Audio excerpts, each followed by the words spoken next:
greatest symbol of excellence in sports entertainment.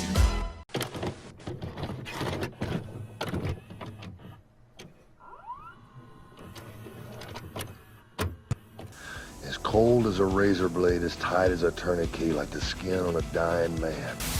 I don't want a piece of the world. I want the whole world. I make my own rules because it's much easier that way. Trust me.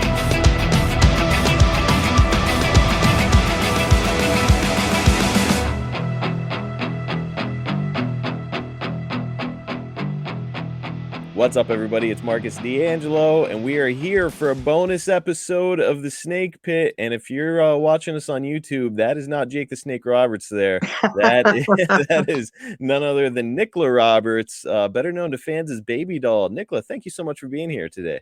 Well, you're welcome. I'm sorry if anyone's disappointed, but, you got to do what you got to do. Nobody's going to be disappointed with this. This is actually going to be a really great complimentary piece.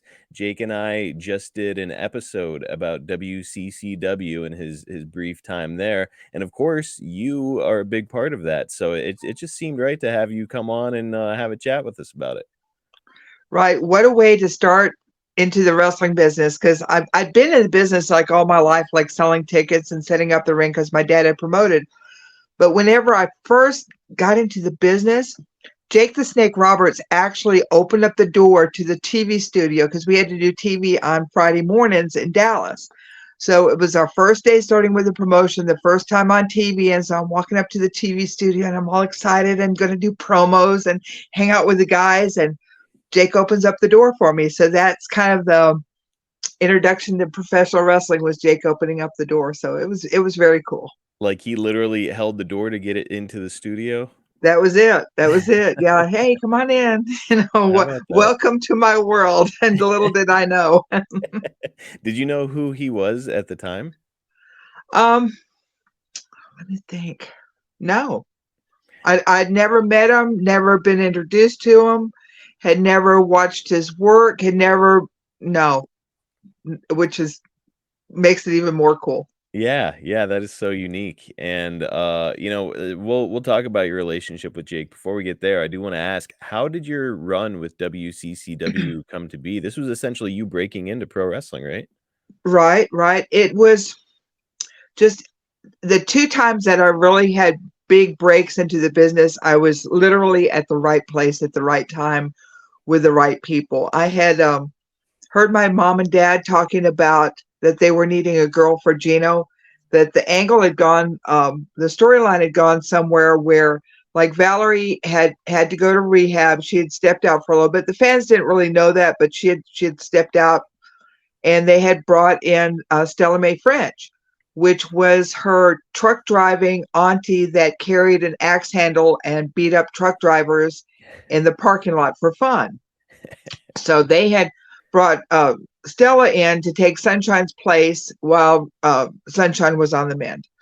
Well, back in those days, the guys couldn't touch the girls and the girls couldn't touch the guys. So if you had a mixed tag and like the girls tagged in, then both girls had to work. You couldn't have it like today where it's like the intergender where the guys can work against the girls. It was just taboo. They just did not do that. Right. So with Gino having his nemesis and Stella, they kind of needed a girl to come in and step in and help Gino out. So I'm kind of hearing how my parents are talking through this, and I'm like, that's me. I am perfect for that position. So I stole my dad's black book. We actually had like black books in, and took it down to my boyfriend's house and called the Dallas office, and David Manning answered the phone. And I knew David very well because I had worked with David for years, selling a lot of the Von Erich merch, and then he'd come up to Lubbock a lot to referee. But I'd mainly worked with David with the merching, with selling T-shirts and pictures of Von Erich. So I knew David really well, and I gave him the spiel like, "Hey, heard my parents talking. What about me? I'm perfect. Maybe for the deal. I'm athletic. I'm smart. I'm pretty. Maybe well, whenever I said smart, they didn't understand I wasn't really smart. So they went in and they gave this spiel to Fritz. Fritz loved the idea. I started out, it was kind of a dream come true. I was working with Gino and the Von Erichs and Jake was there and Chris. It was just such a good time and such good timing, and working with the best of the best, and got to take some road trips with Jake. And I learned so much from Jake. I think I learned more from Jake than anyone, because he taught me how to be a heel. He taught me just to slow down, to look at the crowd, to make them hate you. Like, look at them until they just hate you. And it works. Wow. So, I mean, right out of the gate, Jake is taking you under his wing right away, essentially, as soon as you get in the door. Essentially, yes. He had just gotten married to Cheryl. And so she was down in Corpus Christi, and he was kind of just wanting someone to hang around with that he wasn't really going to get in trouble with and just do road trips with. And then we both smoked pot and we made some really good road trips of just sitting. You know how they tell everybody, like, just sit and listen? That's what I did. I just sat and listened to Jake and his stories and his ring experience and his ideas, because he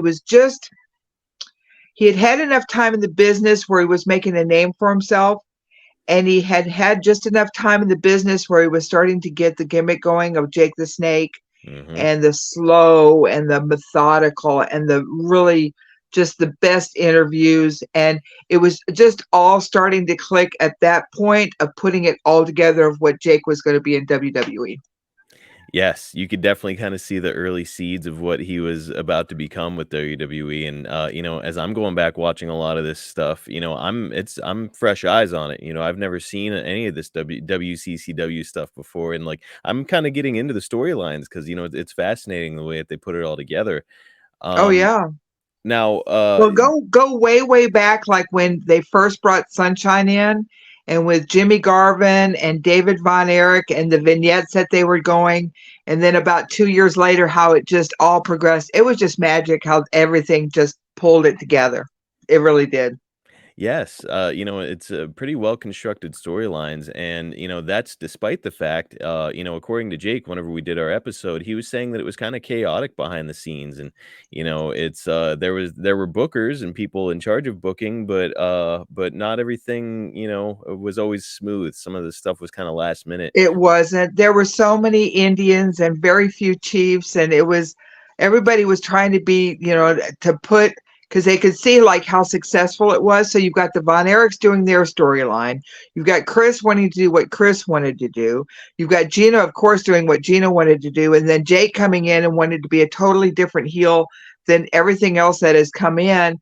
And then it was a lot of chaos. But when you think about it too, the WCCW were the first ones to go worldwide with the satellite, because they were being seen in the Middle East and everywhere. So when they said world-class wrestling, it was world-class because we were, and I think that looming over everyone's head for the first time, instead of being like a regional, like just taking care of a few towns and having like 2 weeks worth of storylines and just going from there, and then seeing what hit and miss, and then having your 300 and 400 mile road trips.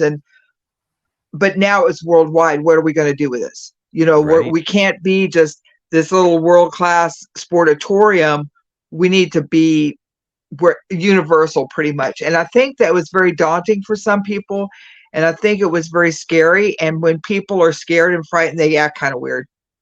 Well, I mean, there was no shortage of talent there, and talent that's crazy, crazy over too. So, like Right. a guy like Chris Adams sticks out as I'm watching this. Where, like, man, before he made the heel turn and kind of joined in with you guys, he was just a red hot baby face. And on this, competing with the Von Erichs, when you think of like how popular the Von Erichs were, to bring Chris Adams in there and be just as popular, if not more, incredible. it was great. It was really good. Incredible. Now, on this episode with Jake, we did discuss some of the craziness behind the scenes, and some of that involved Chris Adams, and how out of control he could be at times.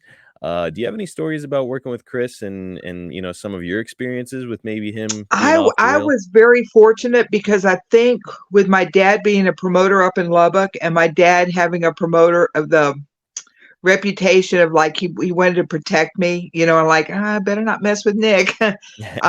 the guys treated me more like a sister and kind of protected me from a lot of the backstage shenanigans. Plus, I didn't want to participate in a lot of that because I didn't want word going back to my parents that I'd not been acting right and that I had brought bad name to my my father's legacy and everything. And I didn't want to shame my family and, oh, you would not believe what your daughter's doing. I'd much rather just show up at the events and work and then listen to all the stories later.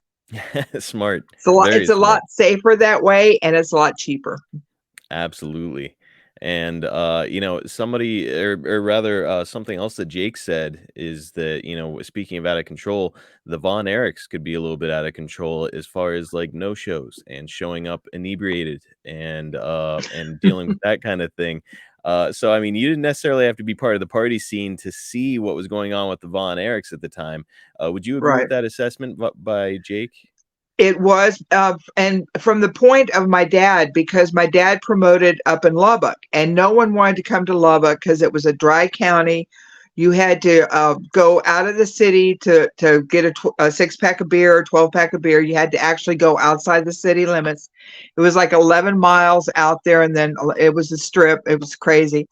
And then you could go to restaurants and order liquor, and then even being a college town, we had a few clubs, but we didn't have like really good clubs, not like San Antonio or Dallas or anything. We were Lubbock, Texas, population of like 150,000 people back then. Right. The guys really didn't like coming to Lubbock. So I didn't really see that part of them. But if we had a spot show in like Levelland or Plainview or something like that, and Carrie or Kevin were booked, it was kind of a crapshoot of like who was going to show up, because a lot of times they didn't show up, and then they had to send a Mike or even Chris or someone else up there. Well, the fans paid to see Carrie and Kevin, and they were very disappointed. Then there was a time that there was this horrible thunderstorm right before the matches in Levelland. It was probably like 5:30 in the afternoon, and lightning is striking like all around us, like crazy West Texas thunderstorm. And Carrie is out in the front of this National Guard armory, holding on to the metal flagpole, wondering what would happen if lightning struck it. Wow. Carrie, come on in, honey. It's okay. Come on inside. we don't want to find this out. Yikes. I mean, at the time when he's doing something like that, under the influence of something, certainly, right? Right. Geez. We just at that point, I think my dad just got him out of there so that the fans didn't see him, and we just rescheduled. Like card subject to change. There was definitely card subject to change that day. Carrie did not. My dad wouldn't have put Carrie in the ring like that.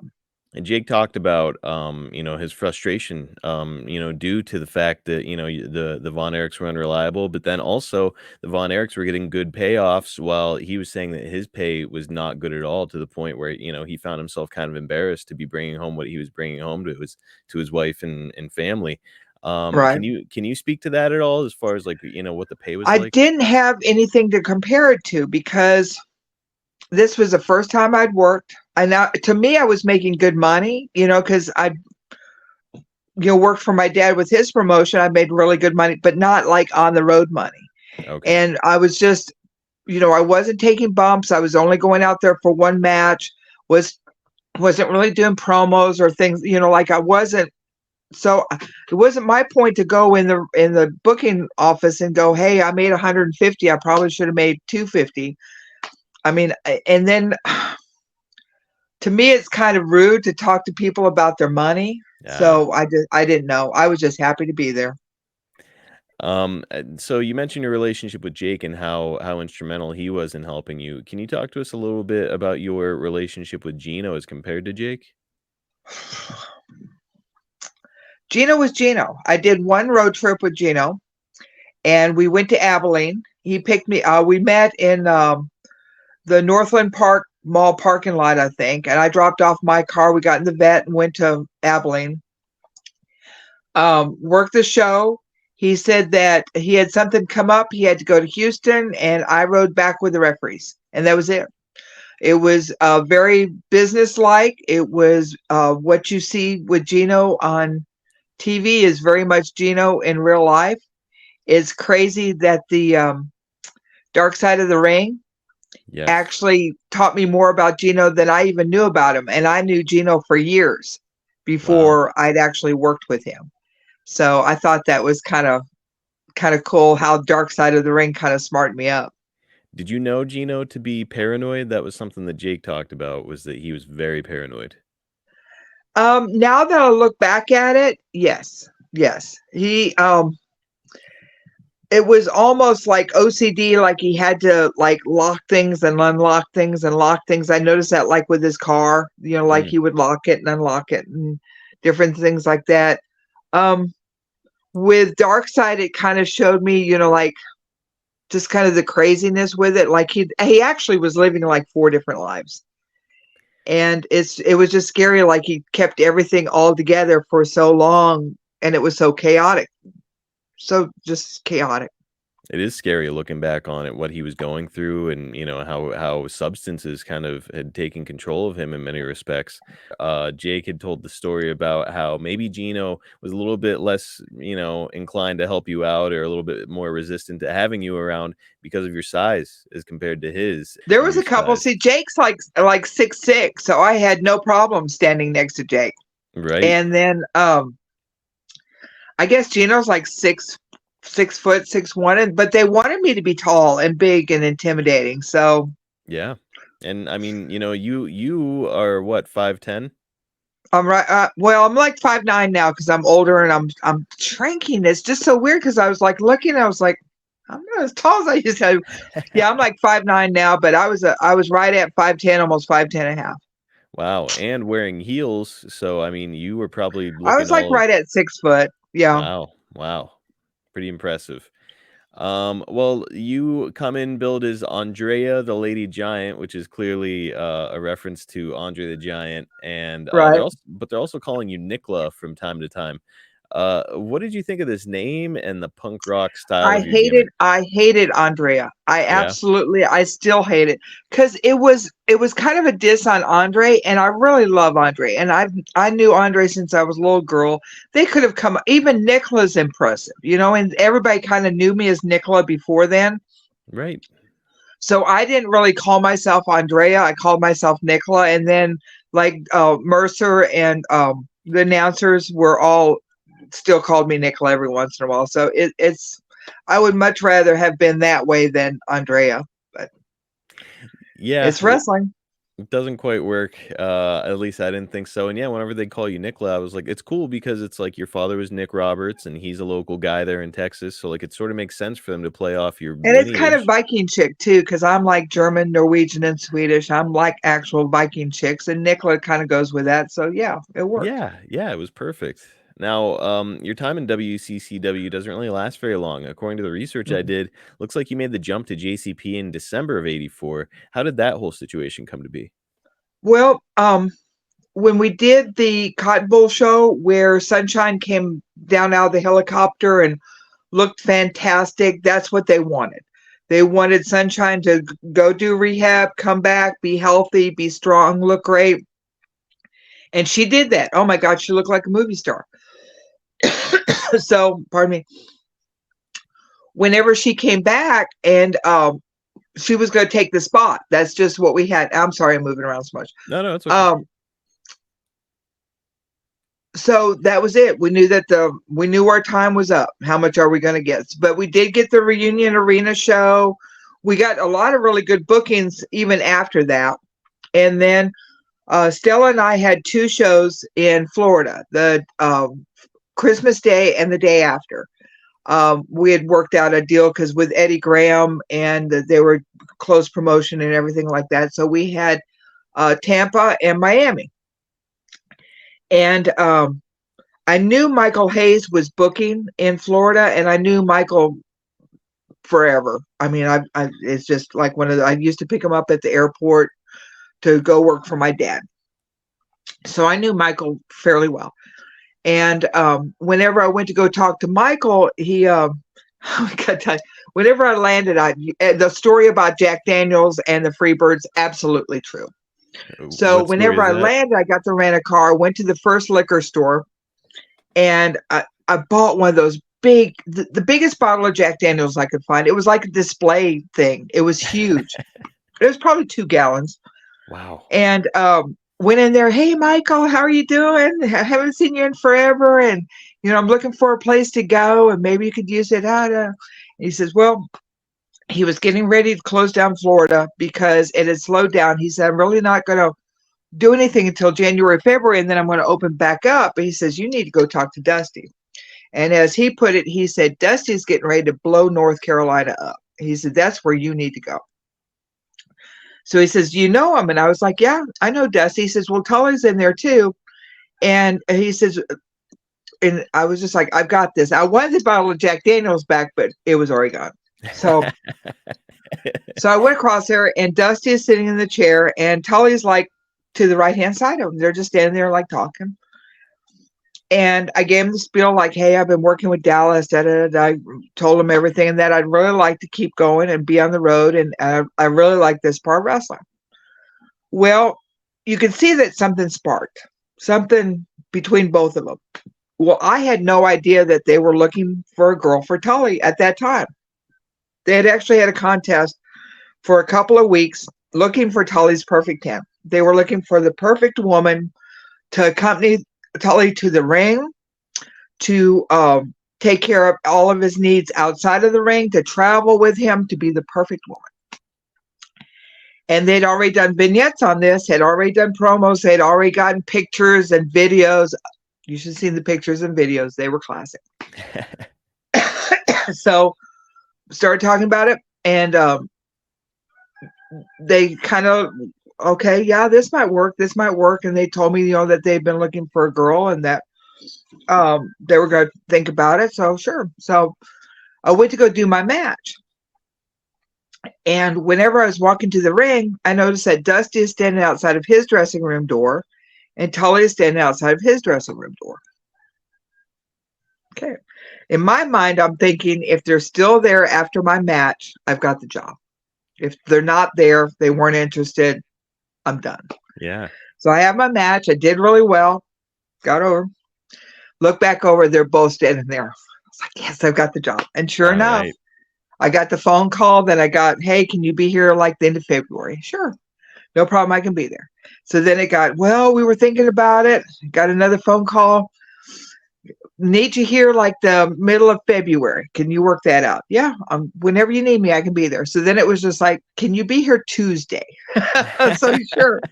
So that was like on a Thursday. And so I drove out on a Tuesday and I was there and stayed with Tully for a while in his apartment. He had like a 2-bedroom apartment. So it would look really well with the gimmick, and travel with him. And then got my money together and got my own apartment. And gosh, we worked together for like a year and it was awesome. It was so cool with Tully. Now, I've heard that Tully could at times be difficult. Did you have that experience with him, or did you Oh and he get yeah. along well? You're traveling with someone who drinks and does cocaine. Yeah, it's not always a pretty day on the road. But I'm like, I hate confrontation. I hate to fight. I like for everybody to be happy. I like to be the person that goes, ta-da, look, everything's great. So that's why I think we worked out so well, because I really liked being the valet and I liked the role of it. So as soon as we would like land, like let's say we landed in Baltimore, I would race down, go rent the car, go get the car, bring it back and have it pulled around ready for them to come out of baggage claim and get in the car and go. That's how good I was. Wow. I had the OAG, the official airline guide, so that we could trade up flights. We got stranded somewhere and like our flight got canceled or it was overbooked or something. I could say, oh, wait, in 40 minutes, there's a flight on US Air. Let's go from Eastern to US Air. We can use our tickets and we can fly to Cleveland instead. So I tried to make myself invaluable to where, I knew the flights. I could get us there faster, sometimes get money back. It was pretty good gig.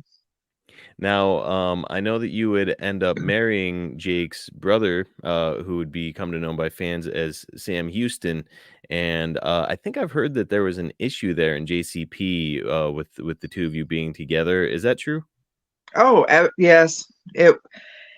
Um it was really weird because they I don't want to say it's weird, but it's business. And the guys were making a lot of money.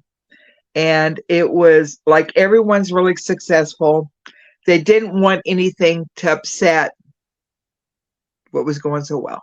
Okay. And they wanted me single. They wanted me like a Marilyn Monroe type character, to where like I loved all the guys and all the guys loved me, and but yet I wasn't with like one certain guy. And then for Sam to come in, even though we tried to keep it separate, I mean, we dated for like 6 months and they never knew. Wow. And I think that kind of made them more mad than anything else, because we had faved everybody and they didn't know. And then when they found out, then it was like, well, how dare they do that? How dare they go behind our back? And it was, then they were kind of upset with him because, you know, he was undercard, you know, he was, you know, undercard, mid card. I mean, he was like mid-Atlantic champion. But then we showed up with like matching mink jackets. And then we showed up with matching Portia Ferrera sunglasses. And then we had matching gold watches. And it was, Sam was no longer, you know, it was, we could have done a lot better, but we were young and we had money and we were just having fun. And if they can run and go have their parties, why can't we have our separate life? And we just didn't understand it at the time, but I do now. Yeah, a little older, a little more experience, you start to kind of Mhm. see it. Well, But you know what? I wouldn't change it for anything. I mean, there's a lot of times that I could look back in my career and go, oh, I shouldn't have done that. Yeah, probably not a good idea on that one. But it would change where I'm at now. right. It would change that I would have not had my daughters, and Mike and Michaela made everything okay. So, you know, no matter, I always tell everyone that I've done some really cool stuff, and I've had a very blessed life. My girls are it. I mean, that was the ultimate payoff for everything. So if I changed anything, I wouldn't have had them, and so I wouldn't have changed a thing.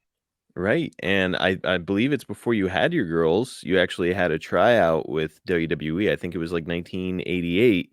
Yes, And so I mean, if everything had gone, you know, the way that you hoped it had at that time, and you got to join WWE, who knows if you'd have those girls now? So right. it's It probably wouldn't have. Probably wouldn't have. It's all in a plan, and I'm blessed. That's all I can say is I'm so blessed. everything happens for a reason. Can you Yep. tell us a little bit about your WWE tryout and what that was like? Oh, it was. You could call it a trial. I had in I believe it was 1987, because I was up at Nelson Royals, and I remember my mom sending me the top tier to my wedding cake. Whenever Sam and I got married, I saved the cake. It was in Lubbock. It was in the freezer, and you save the wedding cake and have that like as your anniversary type thing. Hey, we Right, made it. We're eating your old cake. Um, but I was up at Nelson's. I was working out of that summer, and it was hot. And Robin Smith, my sister-in-law, was up there working out also, along with Ken Shamrock. And oh my gosh, I would say 2, maybe 3 months trained up there. Well, then I was on the road with Sam. I can't remember where we were at, but Lalani Kai was also on the card. And Lalani and I are really good friends. She came over to my place all the time in Dallas and would watch me cook, and just was amazed that I could make pecan pie and different things like that. So Lalani was on the card. She was on the thing. So Sam came back and says, hey, Patty's here. Why don't you get on your gear and get in the ring with her a little bit? And you can work out with her and see how your training's going. Okay. So I get on my boots and get on all my stuff and go out there. And just, I had no one told me it was a tryout. I was just in the ring, just messing around. You know what I'm saying? And I'd never really worked out with anyone other than Robin or Nelson. So, you know, you're taking some arm drags and some hip tosses and, you know, doing some tumbles and stuff. So it wasn't really anything I would have been a whole lot different if I'd known it was a tryout. Otherwise, we were just goofing around. So it was just a Right. goof around. And then Robin was there too. And then she went in the ring with Lilani. Well, they smartened her up, and she had a totally different workout with her than I did. But Oh, it's so good because Robin had such good matches with Sherry. I would never take that away from anyone. So, there for a while it was Jake and Grizz and Robin and Sam. And then I was traveling up to see them all the time with WWE. So there for about a year, it was really cool because everybody was working for WWE. yes. I'm surprised to hear that Vince would see someone like you, pretty and tall, and not have immediate interest. Like you kind of look tailor made to be a big I've healer. never, I'm trying to think. I don't think I've ever shook hands with Vince McMahon. Really? So I never, I had heard that he thought I was too regional looking, that it was too of mid-Atlantic Southern type thing, that I wouldn't have gotten over with any other gimmick, that my look was too centralized. Oh, okay. Well, as we said, it was the important thing is that, you got to have the life that you have now, which it likely would not have happened if this WWE thing would have worked out. So, all part of God's plan. And Oh, I'm fine with it. And what's really cool is I've got bragging rights. Out of everyone in my family that's been in wrestling, they've made a WWE check except for me. My dad, my son-in-law, my brother-in-law, my sister-in-law, my husband, my ex-husband, my daughter. Everyone's had a WWE check except for Baby Law. wow, your daughter was in WWE? My daughter worked. She's done some regional, like when they had the guy that had the, oh gosh, what was it? They got all the dancers and stuff. He was like the nightlife king. She was dressed up as Cleopatra one time. I think she's worked like 3 times. Like whenever they come through and do Raw, and they need extra people and stuff. Yeah, she's actually done vignettes and little state backstage stuff with them. Wow, how I about think that? like 3 or 4 times she's worked with him. And what was really cool, I think the last time she worked with him, she messaged me, and because they have to go through the physicals and everything. Mm-hmm. She messaged me and she said, Bray Wyatt's sitting right next to me. Bray Wyatt is talking to me. Bray Wyatt is so cool. Mom, you have no idea. Bray Wyatt is sitting next to me. So yeah, that's just to test how cool Bray Wyatt was, that he would go in there and someone like scared and young and just, hey kid, it'll be all right. You're gonna do good. Yeah, I mean, incredible that he was, taking time to, he didn't have to do it. Much like Jake didn't really have to smarten you up, but went out of his way to do it. No. And sounds like Bray is the same, cut from the same cloth. Is it true that you were making gear for like Jake and a lot of the guys when they were in WWF? Yes, I made a lot of tights for Jake. I think I had like 200 guys at one time that I was sewing for. Wow. It's crazy because people are like, I still have a pair of your trunks, or they send me pictures of like big matches that they had. I did Dusty's polka dots. I did gear for the Rockers that actually is on one of their action figures. Oh my gosh, I probably made 15, 20 pairs of tights for Jake. I did gear for the Freebirds. Oh my gosh. There's a lot. The best thing I ever did was Dr. Death's Steve Williams, the white robe with the red flames that he would take to Japan. That was Yeah. probably my best thing. I did a lot. And what was really cool was I was working for Piedmont Airlines. And so they were doing TV every 2 weeks with, back then I think it was WWF. And so I would go take orders. I would go get measurements and find out what the guys wanted. Then I would fly back to Charlotte, get my material, and sew for 2 weeks, and then fly back out to wherever they were at. Well, then working for Piedmont, well, then my airline tickets were for free, so I could go wherever they were at. And I remember one time I was talking to Dusty, and he was wanting like a jacket made with the polka dots and a couple of tank tops and then some things, because the gimmick was really getting over with the polka dots, really getting Yeah. over. Yeah. Weirdly, it felt And like it I saw shouldn't. Vince. over like down the hallway, like looking over his glasses and like looking at us talking. And for some reason in my head, I was like, oh, this isn't good. But I still like got everything for Dusty, went back 2 weeks later, and Dusty was like, well, this is the last order I can do for you. And he says, Vince saw you taking orders and the work that you've done, and he wants to do his own merchandising with it and his own seamstresses on the road. So he says, I can't get anything else from you. And sure enough, after that point, Vince started flying seamstresses on the road. Wow. Which is cool. But I lost a lot of business that way. Yeah, that sucks. Did any of Jake's specific gear stick out for you? Do you remember any of those that you made? There was one because I had the snake pattern with the really big eyes, and he hated it, but I thought it was kind of cool. I can send you some of the stuff I did. It was he did wear a pair. They flew me up to Michigan, and I was there to make him a pair of tights right before WrestleMania. Wow. Okay. So wait a minute. I'm trying to remember because I feel like Jake. They were like a maroon. They were kind of a weird purple color with like the snake going up the side. Was it like a blue snake? Maybe. I can't remember because it was kind of one of those, Nick, I need you to make tights for me now. I'm flying you. Your ticket is at the airport. Bring your sewing machine. And I basically gathered up whatever material I had that was enough to make him a pair of tights and went up there and did it. Incredible. So that was, I could basically call that one scraps. Well, I can't thank you enough for joining us here today. This has been awesome. Really cool having the opportunity to talk to you and kind of learn a little bit more about your history. And let me say, I'm sure there will be more stories that I can get you to weigh in on. So I'm sure I'll be in touch with you here sometime in the near future. Oh, you bet. I look forward to it. Thank you so much. All right. Thank you. And we'll catch you guys next time on The Snake Pit.